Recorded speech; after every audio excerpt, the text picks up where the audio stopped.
are Indians who live overseas suddenly at the center of what seems like an anti immigration backlash wave? There's so much hostility and there's so much hate towards Indians from several countries, especially over social media. What changed and what is going on? That's what we're going to look at in this video. Remember, like, share, subscribe, and sign up for our membership if you can.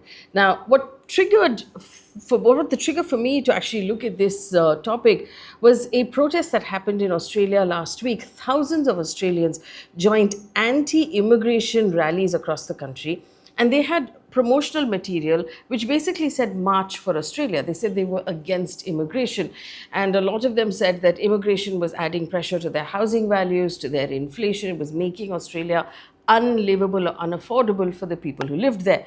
But the interesting thing about the posters that they were holding out, it seemed to be singling out Indian immigrants specifically. And there was a lot of, the government condemned the events, but it didn't change the fact that a lot of people seem to have an issue with Indian born residents or Indians traveling or living in Australia right now, which make up, I understand, about 3% of the Australian population.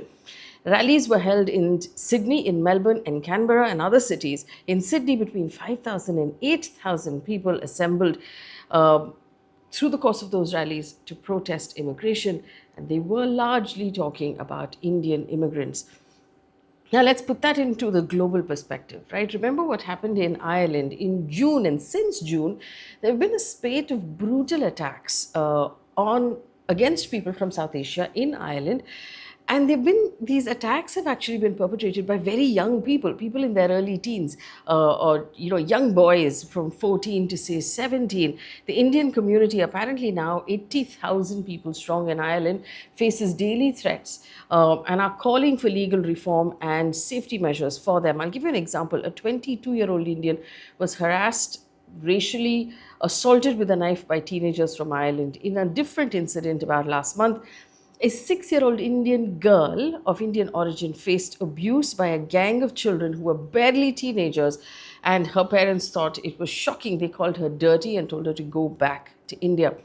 Look across, the ocean to Canada. Canada was always considered one of the most welcoming places on earth. According to Canada's 2021 census, the Sikh community in Canada amounts for a little over 2% of their entire population.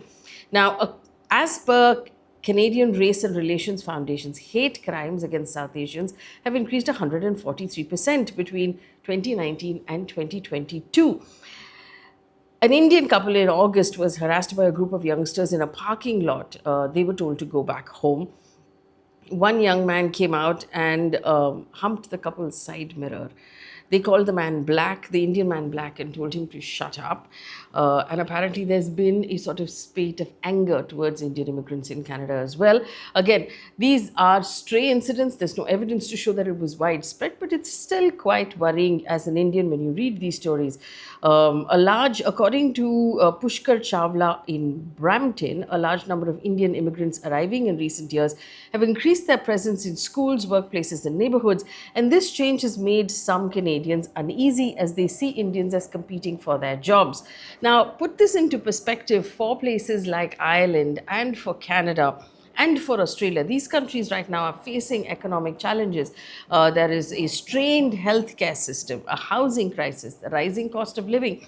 And somehow the really visible immigrants are the South Asian immigrants because of skin color and also because they do so well. So they wind up getting good jobs. And that has probably made it seem like they're responsible for the crisis that these countries are facing. Take a look at the United States. Now, notwithstanding Trump's change of tone towards India recently, and the fact that he's complicated the entire matter between India and America to do with Russian oil, we put a pause in that as politics and geopolitics. But let's take a look at what's going on the ground. A video surfaced on social media in July capturing a disturbing incident of racial profiling and discrimination against an Indian origin man. In the clip, one American man approaches a man of Indian descent and knows, "What are you doing in my country?" he asks him. American expresses hostility and he says that too many Indians are in white countries right now and the Americans are fed up with the situation and they should effectively go back home. So there's a lot of that going on. What is our government saying? Our Ministry of External Affairs in April this year said 91 Indian students were violently attacked overseas in the last 5 years. 30 deaths were linked to such assault. The highest number of attacks took place in Canada. 16 Indians were killed in Canada, followed by Russia and the UK. And Indians belonging to all professions have been attacked overseas, apparently. There was one Reddit post by an Indian doctor who lived overseas who effectively said that the world doesn't want Indians anymore and Indians are facing backlash. And this caused a debate online. But it was very interesting that this particular doctor had basically said Canada has tightened visas, racism against Indians is on the rise, the Irish, known to be the friendliest people on earth, are on a breaking point. Australia is seeing mass deportation and protests. He basically said that Indians should focus on building good lives in India and not be so obsessed with moving overseas. Now, I've given you examples of various things that are happening. Besides, if you spend enough time on social media, which I'm sure we all do, there are a lot of examples of people saying that Indians right now are being very loud. They don't have the civic sense to live overseas. They're not polite or they're not helpful. And these, again, could actually be stray comments. But what is going on? And why has there been a change in attitude towards Indians? Now, I must point out that most of these Western countries are also going through far right movements that are on the rise, which is basically right wing governments that are coming into play, or right wing governments that are now flooding social media with their ideas. And their ideas are fundamentally that immigrants are to blame for unemployment, for housing shortages, for cultural dilution, for racial dilution of your country. The idea that people will come from somewhere else and then completely take over and outnumber you, and you will become a minority. The idea that whites will become a minority has become a very popular idea among these governments. Now, remember, we are all very familiar with this, sort of 1920 German idea that if you want people to support you as a politician, you have to give them a common enemy, and then you have to present yourself as their savior who will protect them from that common enemy, right? So a lot of these countries are doing that, saying, hey, you know what, immigrants are coming and taking your jobs, I will protect you from these immigrants. Various countries have done it over the course of history, and now we see a lot of these countries doing it as well. But take a look at where Indians sit in these countries. In the US, the Indians are the most affluent immigrant group. Incomes of the average Indian family is double the national income of the US. In Canada, they are the largest new migrant community concentrated in housing stressed cities, so they become very visible. In Australia, Indian numbers have doubled in the last decade, the fastest growing migrant group in Ireland, which used to be a very monocultural society for a very long time. Indians and South Asians now are the new demographic change that country is seeing.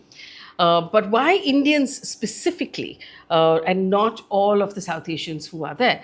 Now, one is we make up the largest diaspora in the world. Just simply our numbers, right? India right now is the most populated country in the world. We make up the largest diaspora in the world. So 34 million people, 34 million Indians, or people of Indian origin, live outside our country right now. That makes them very visible. Indians are also, because Indians are hardworking and successful, they wind up being in very prominent positions. So, Fortune 500 companies, in politics, in business, in medicine, people are aware of the fact that doctors, nurses are all Indians. From Rishi Sunak to Google to Microsoft, you see Indians everywhere, and there is a slight sense of, why am I seeing Indians around me all the time? Concentration in cities. So Indians who move tend to live in the big cities, which makes them more and more visible. So Brampton in Canada, Melbourne in Australia.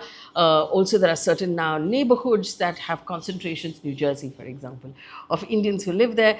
And a lot of far-right activists are calling them Indian enclaves and using them for propaganda. And like I said, the housing crisis in Canada is being blamed on Indian students who are raising the flat rents beyond what the average Canadian can afford. Job security or insecurity in the US is being used, to blame Indian, techs or techies for basically taking those jobs. Healthcare dealers in Ireland are basically saying that the immigrants are straining the system. So a lot of times, politicians who aren't able to solve for problems that their countries are facing find an easy common enemy and blame it on that enemy. The truth is, of course, far more complex, and Indians are obviously being made a scapegoat. The bigger picture is about how immigration is being politicized globally, how most of these politicians are using immigration as a trope for their elections, and through social media and through these ideas, breeding a sense of discontentment or hate towards the Indian communities overseas. There have been, of course, governments that have had to come out and give statements reassuring the Indian community, because remember, Indian communities are also communities that are placed well. They either vote, they have people in government, they have people in positions of power. There is a lot of money that moves through the Indian communities, and so these governments have to reassure us as well. Let's take a look at what the Irish government has done. Ireland's Deputy Prime Minister scheduled a meeting directly with members of the Indian diaspora and assured them that Ireland appreciates the community and appreciates its contribution to the country. The Australian government, seen as actually came out and spoke to the Indian diplomats. While no direct quote actually came out, we understand that they have done a lot, or they have done a fair bit to reassure Indian residents. In Canada, Mark Carney, we know, has met with Prime Minister Modi in June this year. They restored ambassadors, resuming visa services, trade talks, restoring diplomatic ties. There've been a lot of sort of ground covered in the fact that they are trying to make up for what happened during the tenure of Justin Trudeau. Carney's also appointed 4 Indian origin MPs to his cabinet as well, sort of giving a suggestion that Indians are important to him. Now, in the United States, we have Indian origin people in positions of power who have been campaigning for stronger hate crime laws. But for the time being, with Trump in charge, everybody's sort of just waiting and watching to see how this plays out. Fundamentally, it boils down to one thing. Indians who live overseas send back $125 billion a year in remittances and contribute also to the growth of every single country that they live in. So this is not a community that will be easily trivialized, whatever the local feeling might be. So maybe there is room here for our own government, which we know our government is doing, to reach out to these countries to smoothen the paths for the NRIs and for the people of Indian origin who live there. And there is definitely a case for each of these governments that we just talked about to do more to reassure the Indian community that they are safe, they are valued, and they are a valuable part of that country. But the question that still sort of looms, that don't have an answer for, are these stray comments about Indians not having any or enough civic sense. Remember, we ran a story also about people spitting in parts of UK, pan stains, and how that was becoming a problem in some smaller cities as well. Let me know what you think about the civic sense question. Is there more that can be done in India and by Indians who live overseas to make our spaces cleaner? And is it true that we lack civic sense? Is that something that we've seen? We've seen it in India. Are we also seeing it across the world? Where do you stand on this issue of Indians being made the scapegoats of the anti-immigration movements across the world?